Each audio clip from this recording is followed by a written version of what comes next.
Hey, it's Clay Trader, and this will be a video chart on ticker symbol GEVO. We will take a look at the 30-minute time frame.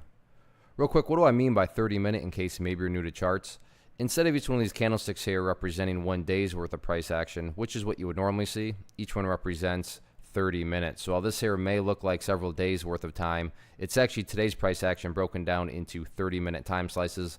I like you this time frame. I think that's a good job of telling the quote-unquote story of the price, and just makes mapping out levels of support and resistance a bit easier to see.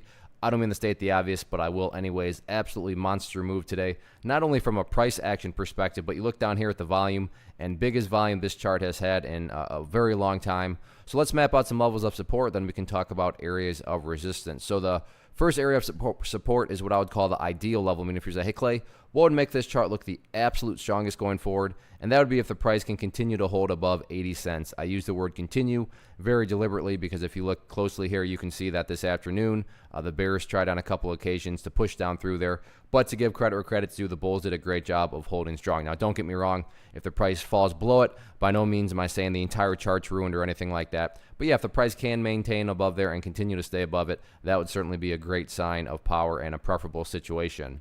Next level of support after that, down here at 75 cents. So near term, 80 cents and 75 cents. But taking a step back and looking at the big picture of it all, that is where the purple line here comes into play, which is the famous 50-period simple moving average. Keyword there being moving. So as time goes by, that purple line is just going to move itself higher and higher and higher. So if you're somebody that's just sitting there saying, look, Clay, I just want a very simplistic way to gauge the health, the strength of the move. This right here being defined as the move. So how can you gauge the strength or lack thereof of the current price movement? Again, simply put, as long as the price stays above that purple line as the line itself increases, then the bulls are in full health, the bulls are in full control, full health, however you can best visualize that, no questions asked. What about areas of resistance?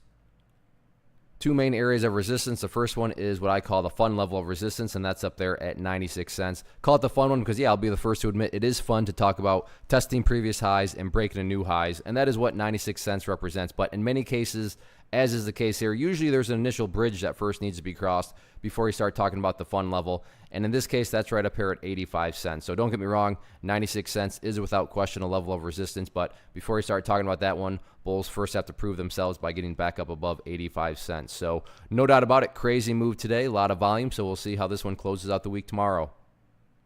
One of the biggest questions that I get is, hey Clay, how do you find the stocks that you trade? So what I've done is put together a free resource guide where I talk about the tools that I use to locate stocks that I find interesting and think may have potential. So if that sounds like something that could add value to you as a trader, then click on the image that is up on the screen right now and I will email you the guide. The guide itself is very short and to the point, and best part, it's completely free. Thanks for watching the video. Let me know if you have any questions.